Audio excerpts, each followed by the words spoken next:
Hi, and welcome to the 2020 Samsung Safe Panel discussion. My name is Sriram Balasubramanian from Samsung Foundry, and it's my honor to host today's discussion on PPA optimization for performance platforms. Continued scaling to advanced nodes has largely been driven by performance-centric systems, such as advanced compute platforms, including CPUs, GPUs, premium 5G mobile, AI accelerators, networking, and other data-centric applications. And much of this has happened in conjunction with a wave of architectural innovation. In this panel, we explore how to best continue enabling high-performance platforms using optimal PPA techniques, hopefully with a more holistic view of the competing constraints while still being cognizant of time to market considerations. And helping us understand the various aspects of continued PPA scaling challenges is our diverse panel of experts we have with us today. So I'd like to first introduce Dr. Barbara DeSalvo from Facebook. Barbara is the Silicon Technology Strategist at Facebook and is a part of the Facebook Reality Labs research division, where she currently focuses on silicon technology innovation from a system level perspective. Prior to joining Facebook, she's worked on advanced logic technologies, novel memories, and neuromorphic hardware solutions, among other things. She's an IEEE fellow whose work is widely published, and she's currently the Vice Technical Chair at IEDM. Welcome, Barbara. Next, we have Kiran Burley from one of our key partners, namely ARM. Kiran is the Senior Director of Marketing and Licensing within the Physical Design Group at ARM, or PDG, and is also responsible for defining PDG's product portfolio. Kiran joined ARM in 2015 and previously held various positions in engineering and sales. So great to have you on the panel, Kiran. Next, we have Lokesh Korlipara from Cadence, another key Samsung partner. Lokesh has had a long background in physical design, over 20 years. And at Cadence, he's contributed to the development of EDA solutions across multiple functional areas, spanning the whole digital flow. As a product engineering senior group director, his current responsibilities include foundry enablement and deploying Cadence digital full flow solutions for customers. Welcome to the panel, Lokesh. It's great to have you on. And finally, I'd like to invite Dr. Yuri Masuoka, one of our own stars from the Samsung technology development team in Korea. Yuri-san joined Samsung Electronics in 2010, and she's a Samsung master or a technical VP in the Samsung Foundry team, where she's been playing a leadership role in advanced FinFET device development and transfer to early manufacturing across multiple advanced nodes down to 5 nanometers. Her work has been widely published, and she's also served as the committee chair at the VRSI Technology Symposium. So we're very fortunate at the panel to have such a diverse list of panelists today for the SAFE event. On behalf of Samsung Foundry, I'd like to extend a warm welcome to all of our panelists. So with that, let's get going. So technology scaling has been increasingly more difficult and has tremendous cost headwinds, but scaling somehow continues with the introduction of advanced nodes at a regular cadence. And this, together with the need of continued PPA scaling, is becoming a bigger and bigger challenge. So I'd like to kick off this panel today by exploring some of the key challenges in PPA scaling and what the priority should be for the next node definition from a foundry perspective. So I'd like to start with Yuri-san first.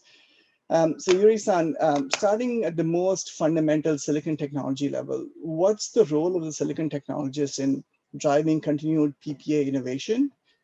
This is through both a combination of front end, middle of line, back end scaling, and is there really any room left to continue improving PPA? Yeah, indeed, actually, I have a lot of questions I received from the designer side, like whether the Moore's law is dead or we cannot continue to scale like the past. But actually, to answer that question, I prepare one slide. Actually, if you look at the slide, across the technology, actually power and the AC performance has been improved. Actually, at the same time, the another question I got is actually drivability. So with extremely scaled pitch, drivability is always a question whether we can keep boosting or not. So if you look at the DC chart, actually by introducing the new structure material like planar to FemFET, we always get improvement for drivability also. So continuously, power AC DC can be improved. In near future, we are also introducing the GAA to have another big jump for the drivability. So indeed, in terms of the PPA, Moore's law is not dead yet, and then we can continuously improve. But at the same time, another question for the backend process. Indeed, there is a significant influence. If you think about the process steps itself, already 50% of the portion is occupied by backend steps. So indeed, cost process itself is heavy burden to us. However, I think we can overcome the issue by two ways, like the introducing the specific design rule to scale the truck height by reducing the overall routability, I mean the distance. And then another is the backend structure innovation, like buried backend, the distribution. So by those introducing the innovative structure, the better routability plus DTCO with the designer, I think the overall PPA can be improved continuously. That's great to hear. So continued transistor innovation, backend innovation, and lots of room left at the bottom, sounds like. Yeah, still, the structure from fin, we can shift to the GAA and the other material innovation can improve. Yeah. So, Kiran, taking off of that, so what are the challenges and opportunities from a library development perspective and say physical design perspective to optimize PPA, and how does that translate to core level performance then? So finally, I'm going to get off mute now. Hopefully this works. But no, I mean, this is fantastic, right? I think the fact that we will have new materials, I mean, we'll have new innovations like GAA. I think the biggest challenge that we have been looking at when we start looking at scaling, right, has typically been, okay, you have all of these devices, you have all of these multiple cores. How do you get all of that current in, and how do you get all of that heat out? And when you talk about getting all that current in and back end of line, what we spoke about, is it buried power rails? Is it backside power? How do we do that? That's going to be an interesting thing. So it's good to know. For me, generally from a library perspective or a core perspective, the challenge really starts at how do you let people get the maximum entitlement out of the combination of the process and the processor? The process changes every year, processor changes every year. How do you make sure that you can actually get an implementation out of that and make it relevant and still have the best PPAC? And I put C in there because I keep C as the cost structure out there. So if you look at the ARM roadmaps, the core roadmaps, be it mobile, infrastructure, automotive, I think there are very specific data points, market segments that we're trying to get to. And the priority in terms of, do you want to optimize for power, performance, or area? What kind of CPU features do you want to enable? Do you want safety metrics? All of that changes based on segment. And what you quickly realize is that the old way of let's have general purpose physical IP for cores just doesn't scale anymore. So really what you're talking about is having very specific IP for each of these market segments, for each of these cores, where you can have advantages of over 5 to 10% or sometimes even more by optimizing IP specifically. So where we start off with is, I think Yuri-san used the term DTCO, we call it RTCO, which is really RTL co-optimization, if you will. So sitting down with the core architects and fundamentally going over how physical IP and the process node impacts their RTL right from the pre-alpha stage, and coming up with IP, be it fast cache instances, be it some custom logic cells, or even sometimes macros for Max, for example, in the NPU, right? Need to optimize for each core, keeping in mind the market segment that you're trying to think of. Okay, so really early core level optimization together with technology and design. Yep. So RTCO, you say. Yep. So Barbara, so Kiran was talking a little bit about the mainstream CPUs and GPUs and cores like that, right? But there's also a clearly an increasing adoption of accelerators for AI-like workloads. So how do the scaling challenges in the PPA landscape look like from your perspective, as in from the AI accelerator perspective, and how does that compare to the more traditional mainstream compute? Okay, so thanks again, Sriram, for inviting me in this panel and so giving me the opportunity to bring the perspective of the system company. So at Facebook today, we are developing custom silicon, essentially for two main applications. One is really the Facebook infrastructures. You know that we have currently about 2.7 billion users every month for our service and application. And so here we need to develop efficient custom silicon ASIC solution to support the machine learning workloads for the data centers. But in parallel, we are also working in Facebook Reality Labs on what we believe is the next generation computing platform, which are the AR/VR glasses, which will combine the virtual and the augmented or real worlds to serve our needs and to explore the limits of human experience.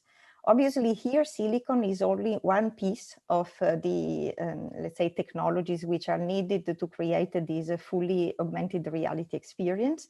We have a display, sensor, electrical and mechanical system, and a lot of software. And if you want to understand better this technology, you can really, I invite you to look at the recent Facebook Connect event, which is available on the web.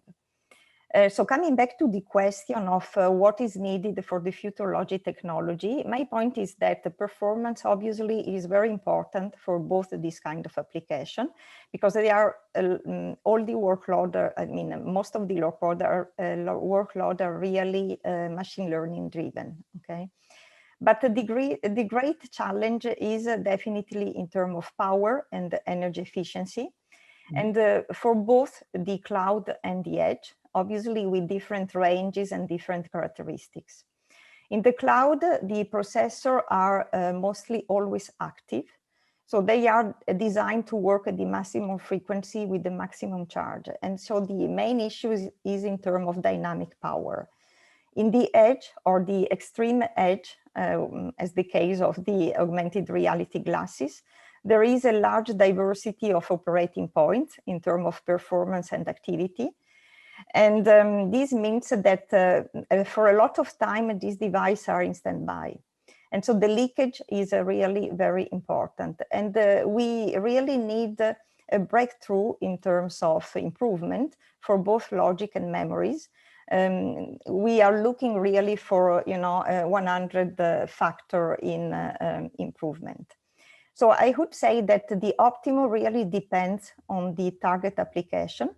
And I believe that in the future, the scaling will diversify also in terms of core technologies, not only for the derivatives. And there will be a lot of, you know, customization needed. And obviously this will be coupled to higher architecture specialization for some specific workloads. Okay, thank you. So looks like there's still a very clear need for continued performance enhancements and power reduction, energy efficiency, and so on. So one of the challenges that always hits us from a PPA scaling perspective is the impact of variability. And this basically puts a limit on how much PPA entitlement we can get from node to node. And the challenge is becoming more and more pervasive as we go to more advanced nodes. So Yuri-san, from a technology perspective, what are the silicon-based options to manage this variability? This is a huge problem going forward, right?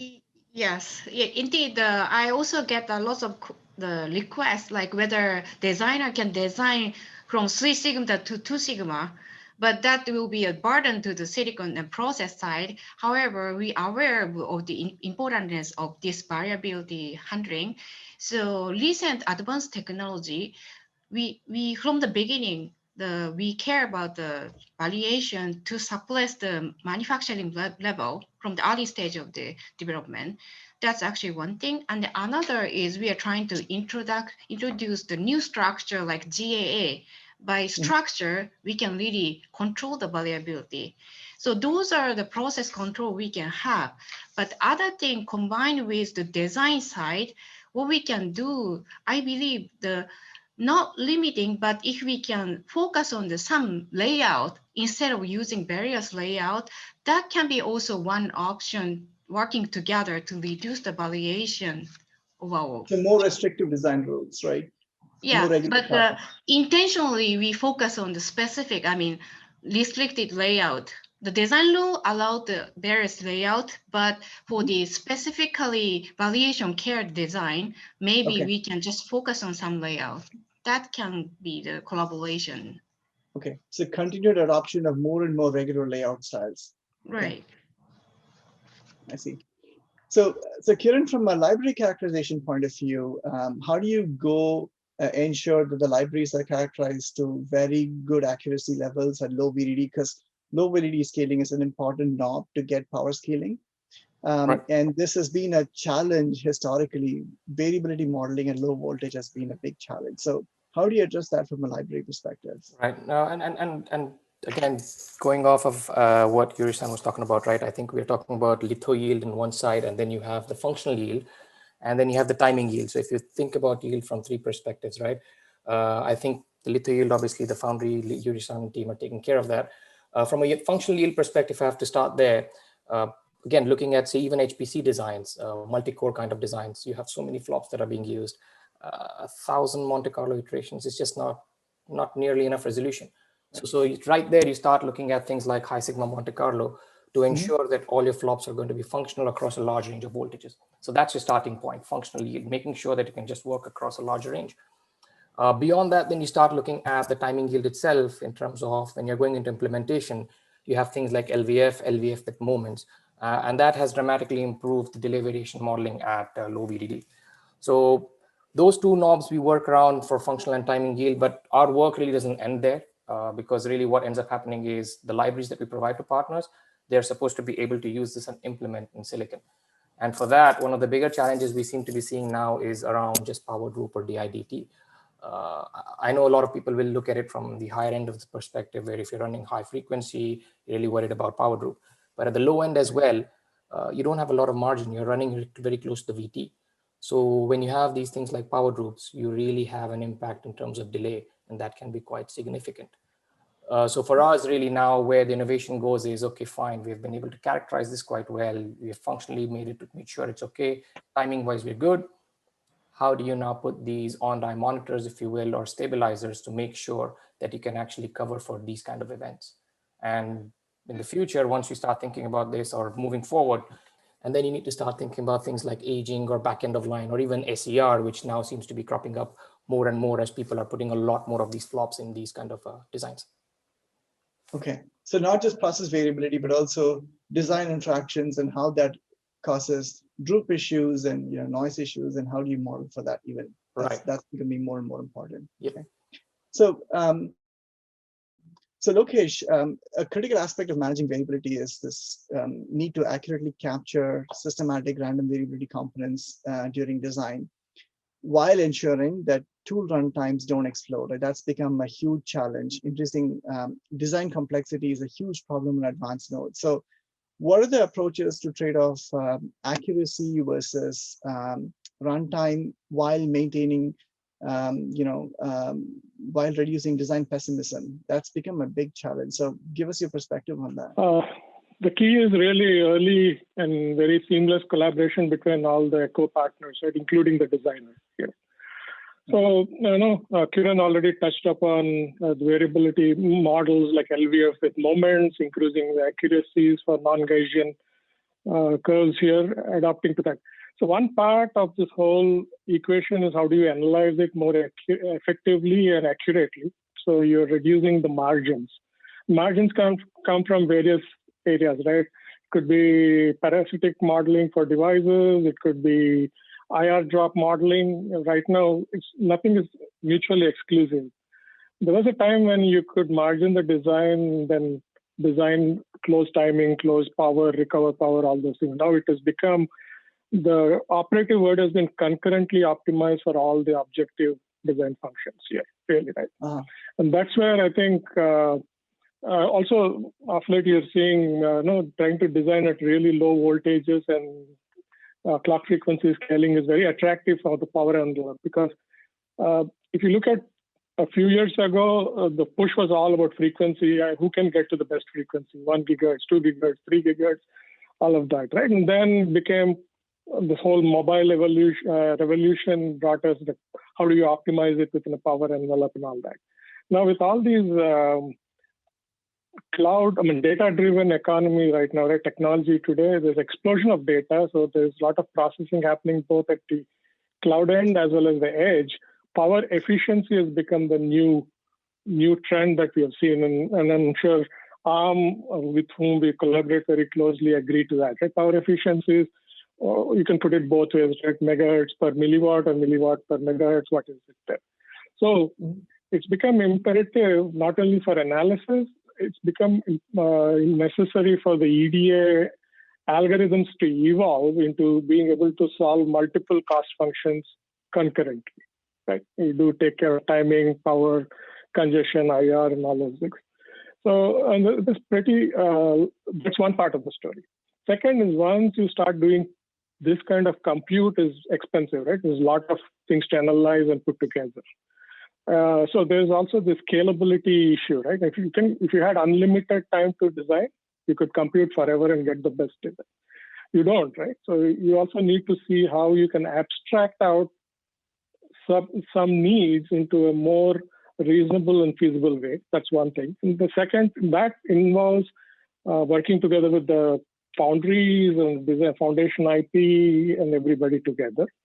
And also, good news for us is, we have a lot of compute power that's come on board in the last few years. And so from the EDA perspective, we are very happy to leverage that through a lot of parallelism built in. So that's helped contain the problem better, but still long ways to go. Okay. So Barbara, from a collaboration perspective, right? So how should the foundry and partners, so EDA partners and other IP partners, right? How do we work with the end customers to make this whole system level PPA optimized? There's always been a lot of work on simple design level PPA, but how do we make this more encompassing and go to system level PPA? So I'd like to make reference to what has been said so far by Lokesh and Kiran. Definitely, for example, the variability is something which is very critical for every very low power applications, and especially because we want to design at the mean. Okay, and this is usually every issue is emphasized at the mean, and so we need at a certain point to add the margins, and this is very detrimental for our design. So in the future, what we really need, I think, is that working together to have a very clear picture and detailed characterization of this problem at the early stage of each technology. Hopefully, with the UV, with the nano layers, the variability will go better, but so far miniaturization has not improved the situation, let's say. And another point is also that the test case for the PPA benchmarking should not include only high performance cores, but I think that they also need to be extended to very low power design so that they will be more representative of the variety of proprietary designs, let's say. So at the end, the idea is really that the interaction between the foundry, the partners, and the end customer is a key point for the future and should start at the very early stage of the technology development to be able to address this issue at all levels, from the technology to the library, the benchmark, and so satisfy the product's requirement.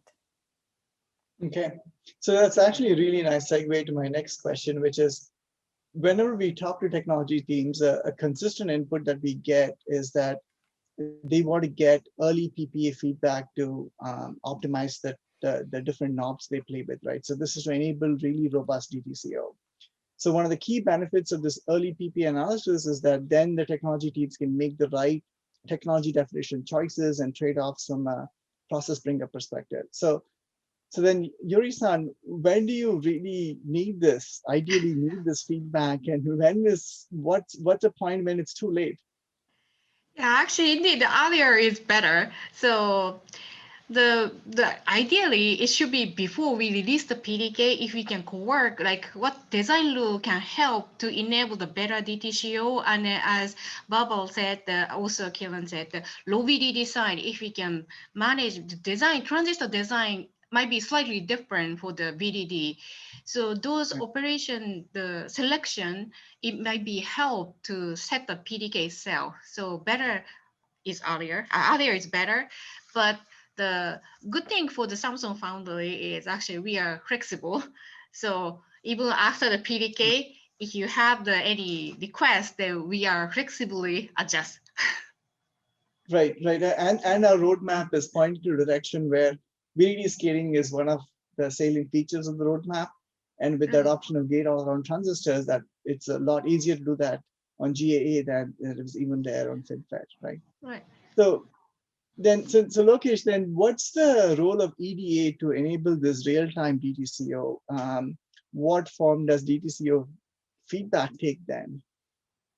DTCO has been used very broadly in the industry, right? And you start with the device level DTCO and all that, but I think really there's a gap that's being filling up of late. I think we've been partnering very closely with Samsung Foundry as well as end users. So early is best, and I think all of us like that buzzword shift left, right? Shift left. How left is a question mark, right? So, for example, I'll just give you a simple example. So you look at DRC situation, right? It used to be like maybe 25, 30 rules passed to now evolve to over 150 complex rules. It used to be simple two-object rule to now multi-object contextual rules. Now, if you take this verbatim from the needs and translate it into some rule and have the compute is going to be infeasible, right? Nobody can design a chip. So we need to strike a good balance at how much of that can we abstract. Can we establish some help from the various parts of the ecosystem? So I think it has to come together. The process tuning, the foundation IP design, plus the EDA offerings has to come together in a balance that is feasible to realize this DTCO, right? And that means you should be able to influence the cell architecture choices, methodology choices, modeling choices, several of these right from the get-go, which also means there's a lot of collaboration and interaction, iterative interaction between foundry, IP, foundation IP providers, EDA, as well as even the designers, right? Like Barbara rightly pointed out, there's no one size fits all anymore, right? Somebody is looking at Fmax, other is looking at PMIN, all these different objectives. So there's a lot more that you need to do in this space. And then time to market schedule dictates how much you can do. So that's why shifting left is really, really important. So initial stage, I would say there's this ecosystem partnership. And then you definitely need to try tune and optimize it, and maybe even customize to some extent to meet maybe a CPU, GPU hardening, or an AI chip, or it could be an automotive segment offering, an IoT offering. So in this space, EDA can play a very, very critical role in validating the state of maturity, or also enabling a lot of research early, right? You can try many different potential solutions, what's effective, what is efficient. So by engaging early, you're just opening up the solution space to not just solve an already bounded problem in software, right? Or bounded problem in cell architecture. So you just need to have open-mindedness. And I think the whole industry is driving towards that. Undoubtedly the way to go. DTCO, you take physics and science to engineering is really making it practical as well, right? How do you get people to be able to design quickly and effectively? So basically, really strong engagements early on in the process with all of the key partners, the foundry, the EDA vendors, and all of the IP partners, together with the end customers in mind, right? Over a really diverse range of metrics whether it's FPEX or performance per watt or other metrics like you mentioned. So, Yep. so one of the Kiran, so one of the benchmarks that's often used is ARM cores, like early in the process bring up. So this is an important feedback tool to the silicon team. So there's some standard set of cores that have been used historically. So what's the role of the actual kind of core? Because the ARM roadmap is very robust and it's evolving. So what's the role of the actual core choice and the kind of PPA feedback? That's I mean, that's the right question to ask, right? It's a massive role. I mean, I think Barbara touched upon it quite well. Even Lokesh spoke about it a lot. You can't optimize the same way across the board. So effectively, if you're trying to optimize for a little core, you need to start thinking about the DVFS curve in a very different way than when you're optimizing for a big core or a big core in the infrastructure market versus the client market segment, right? To give a simple example, the metal stack in the mobile world could be completely different, will be completely different from the infrastructure world. And right there, if you give that feedback and say, all of you build with the 16-layer metal stack, gosh, it's going to be an absolute nightmare because that is not what's going to be used in the real world. So that is the kind of feedback that we absolutely have to start with. And that obviously we have the background around that. But even what Lokesh was mentioning in terms of DTCO or feedback, when we start the process, when we start even building simple cell architectures for logic libraries, we'll start with a simple all cell kind of a test case where we'll take, say, 100 cells, 200 cells and take it through some pipeline. But really where things start getting interesting is when you start putting it on, say, something like an A9 core, and you start testing it out with some place and route, and you start putting some power grids, etc., and you start getting some congestion out there. And this is where a lot of the work that we do with our ecosystem partners, EDA partners, right, comes through. So working with folks like Cadence, we'll come up with, okay, this is a new thing that we're trying to build in terms of, say, maybe it could be M0 routing, right? Can you please make sure M0 routing is enabled so that way we can, say, save some of the area? Or it could be working with the foundry and saying, look, this DRC rule is really, really intrusive. Is there something that can be done out here? So things of that nature always work out. And once you go through those steps, you now start looking at, say, something like more representative of big core and A75 kind of core, where you really take it through the flow and you really try to understand, okay, if I put a power grid of X CPP, what does that mean, right? And then finally, now you go to the final stage where you're saying, okay, I have a new core right now. I'm in the infrastructure market. I have multiple cores. I really need a tight CPP for the power grid versus on the other side, on the mobile side, I might say, you know what, it's a little core, it's a DTV. I don't need nearly as tight a grid. Please make sure that the library can even cover those kind of situations. So it's across the board, how we start developing this, working with both the foundry and our EDA partners. And then finally, on our side, on the ARM side, it really is a lot of iterations on each one of the bigger cores that we are announcing these days. Each one of them goes through a lot of floor planning, and power grid has become a massive challenge. So making sure the power grid is right, we have signed off for EMIR and generally DRC. Need to make sure, that's why I always say the impact is around PPAC, where C stands for cost. It's not just PPA anymore. Right, absolutely. Cost is becoming ever so important, right? I just want to maybe change gears a little bit here, because there's been a lot of industry talk about chiplets, right? So there's a clear trend towards increasing disaggregation using chiplets. And a lot of this is driven by cost, like Kiran you mentioned, and yield reasons. And this is one of the most important motivations for moving to chiplets. But chiplets do bring their own optimization and integration challenges from a system perspective. So we do have a panel discussion at SAFE actually talking about chiplets. There's an entire hour devoted to that. And in parallel, what we've also seen is a very clear trend, even for the last few nodes, towards larger and larger monolithic dies. So we have these two clear trends here, a drive towards increasing chiplet adoption, and then a drive towards really large reticle limited dies, sort of two parallel trends. So Barbara, given there are many of these choices, right, whether you want to go a chiplet architecture or a large monolithic die architecture, is that all of that is system driven. How should technology and design teams react to these contrasting trends? So heterogeneous integration on one side versus large monolithic dies on the other side. Okay, thanks for this question, because I think that it's really, let's say, the question that we need to address in the future. So I can try to give you the vision that I have, on this, let's say, dichotomy.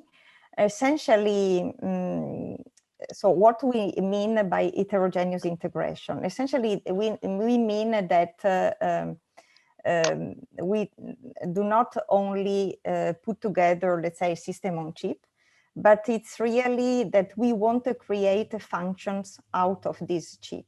Okay, so the heterogeneous integration is an integration of functionally diverse integrated circuits, which are, monolithic in performance. So it's a system of systems, and this should be modular and extensible, in the design approach.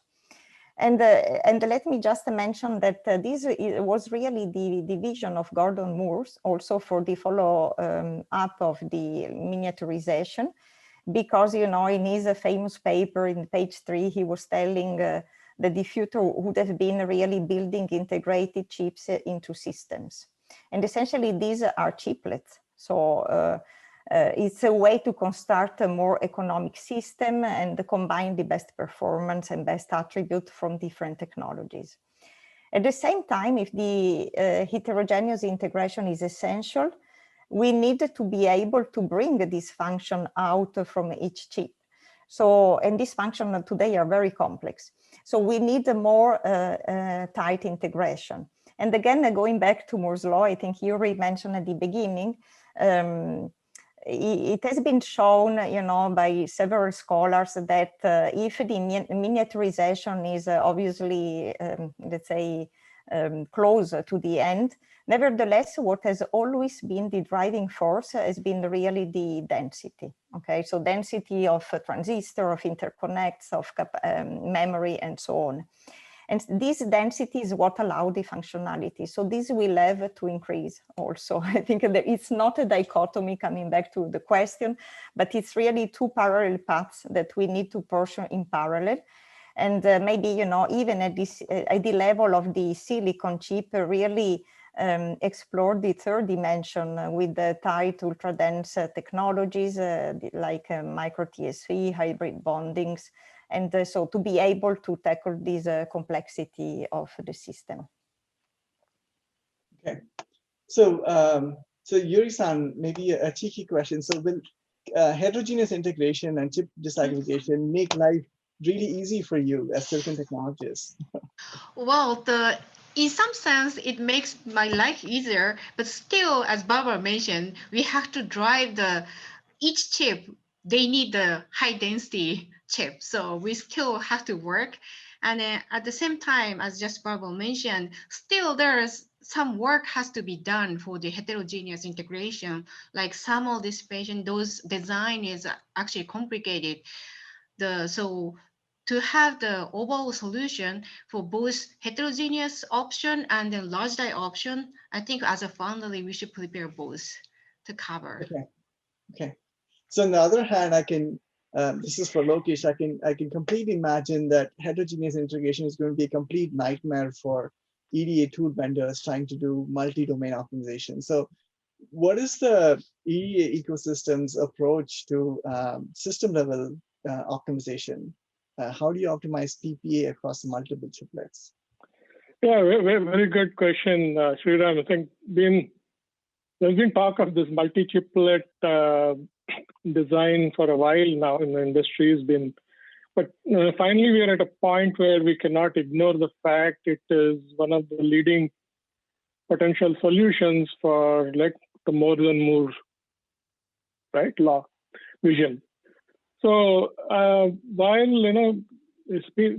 EDA solutions have evolved quite rapidly in the past few years, like maybe 2-3 years or even more actually, understanding this need, right? There's been this vision and there's this forecast that this will be required. So from Cadence perspective, I think we have a much more very holistic solution in this space, starting right from how do you plan for your multi-die, multi-chiplets together at the system level aggregation. How do you implement each chiplet itself is very very well known, but then you need to have the context of being in a system, right? And the bigger problem has been, how do you analyze this, right? So thermal analysis, stress analysis, all of these factors that come into play. I think that's where the big breakthroughs have been made, right? For example, only last year, Cadence launched thermal analysis capability. We also have the extraction PISI analysis capabilities, right? And this is one of the, Samsung Foundry has been one of our very key partners in driving this direction. So we've done a lot of work in that space. Now the analysis portion is done, but then you need to bring it to how do you leverage it in actual design environment? How does it drive your design, right? It's not enough just to be analyzing, but you need to also, once you analyze, you need to be able to correct for something at the system level. So that's still an evolving field, I think, but I don't see, it's a challenge, but I don't see us being very behind in handling that. I think software has evolved quite a lot. Okay. And Kiran, what perspectives do you have on this whole chip disaggregation? Is this going to be a challenge that the IP development has a play, or even core development? How do you see the coexistence of CPUs, GPUs, AI accelerators, all in the same package? No, I think I completely agree with the panel here, right? I mean, you have to have two parallel tracks, and that is how the development is going to go forward.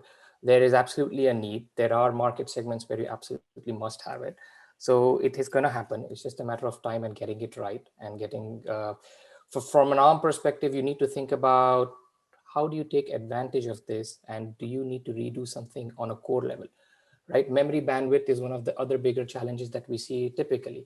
Is there an architecture change you need to make wherein you can then take advantage of things that packaging enables you with? I think that is where you would need to start thinking about, that is where we probably need to think about. Okay. So this question's been bugging me for a while. So from a definition perspective, Barbara, our performance platform requirements really pushing technology definition to a niche point. Is the foundries being forced to develop technologies just for a handful of customers, building knobs and bells and whistles that only a few people need? Or does this push towards performance platforms actually represent a true next wave of requirements that the entire industry can take advantage of? All right, I think that, so my point of view, it's clear. I don't think that, the lead adopters for the mainstream technology will be only and, limited to the HPC design and the premium mobile platforms. And because, we need to be visionary for the future kind of market. And especially, so it's, let's say, quite straightforward to foresee that there will be a new wave of computing platforms. And in particular, so I have a slide that shows this. If we have a look, to how the relationship with computers and information and human has changed in the history, we see that if, for example, the first personal computer appeared in 1956, the TX2 console, this was really, a lot of memory banks, graphics display, and it was anyway the first direct real-time interaction. And this eventually evolved in the internet. In the last decade, we have seen the revolution of the smartphone, which makes us all, immersed in this virtual information and connection. And clearly, we, at least, let's say in Facebook, we believe that the future will be even more portable and personal. So that's why we have this huge investment in these AR, VR, glasses, which will offer this virtual reality, augmented reality, and everything in between. And we really believe that the enormous long potential of these AR glasses is unexplored and will be beyond any imagination. Obviously, to go there, there is a lot of technology challenges and the system challenges. And from the technology, it's clear that the performance per watt, has been already very critical for the mobile device, but it will be even more for these extreme edge, devices. And we need optimization at every level of the system. I think as Kiran briefly mentioned before, we do not have just to focus on the core technologies, but it's really the full system optimization that we need. And in particular, we need to address what is the energy, let's say, distribution in the system, which is very much located to everything which is data transfer. So it's not only the compute, but it's really the memory bottleneck, the data transfer through the wireless. And how do we address this? Okay, obviously there's a lot of solution at the software level, algorithms. We can use a low precision compute, which can distribute the workloads in a different way with the subtask and so on. But we need also to introduce the new technologies, which will allow us to understand and to introduce new architectures, much more data-centric and rather than compute-centric. I'm thinking to the new memories, new embedded memories, or even the 3D integration, or the computing memories, all the architecture that brings the computation close to the memory. And to address these technologies, again, I want to, conclude restating the point that the foundry and the customer relationship has to change, has already changed, but if the foundry will have to, work with the system companies like Facebook, we need really to build a common language, and let's say technologists and architects and software people have to discuss together and create this holistic view and being able to really make the technologies driven by the application with an innovative mindset. That's fantastic to hear. That's a message we've been having at Samsung also, with that early engagement and especially with system level companies is becoming ever so increasingly important. That's a really good message to hear from you. So Kiran, we heard Barbara's perspective. What's your perspective on whether this push towards performance platforms, is that really driving technology to a niche? And I'd like you to think about it from maybe a core level perspective, and also all of the bells and whistles you're adding to the IP, the libraries that you're developing. I tend to agree. I mean, Barbara said it really well, right? And it's a widespread. I mean, we have to remember that there is going to be a lot of silicon that is going to be required in the world. I mean, you're talking about cloud to edge. It's going to be a lot of different use cases. There is also the constraint around capacity, right? There's only so much capacity also that is there in the foundry, etc. So you're still going to see a very large spread. There are going to be new platforms. I think 15 years ago, if somebody would have said the iPhone or the phone, the way we have it in the form factor, we would be like, no way, this is not, I mean, now we're all on it, right? So Absolutely. Who knows, maybe 15 years from now, it is going to be the glasses, and that is going to be the way we're all going to communicate with each other. And that is going to drive adoption. And then 15 years after that, it's going to be something else. So it's technology. We have to move it forward. We have to have the vision to move it forward. And we have the right people here to do it. Okay, great. And Lokesh, do you see this as a challenge? Or do you think this next wave of is actually going to benefit from performance platforms? No, not at all. I mean, I think Barbara and Kiran put it very nicely. Technology has to evolve, right? We have to move forward. And I also see a strong trickle-down effect of this cutting-edge innovations, right? And so the design processes efficiency has improved, margins have gone down, compute power has gone up. And not only in the cutting-edge technologies, I would say when we do see distinctly, and even mature technologies are benefiting from this, right?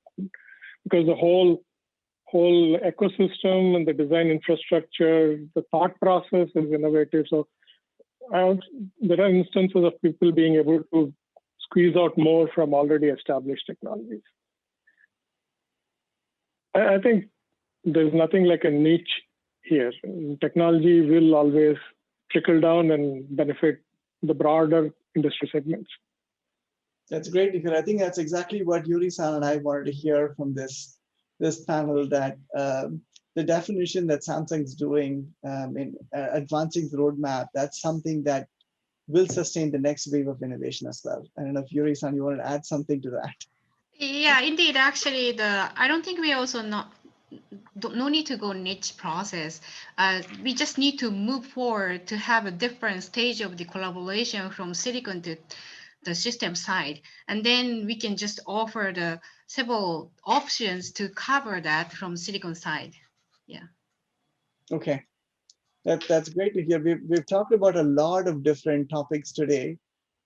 So that brings us to the end of this panel discussion on PPA optimization for performance platforms.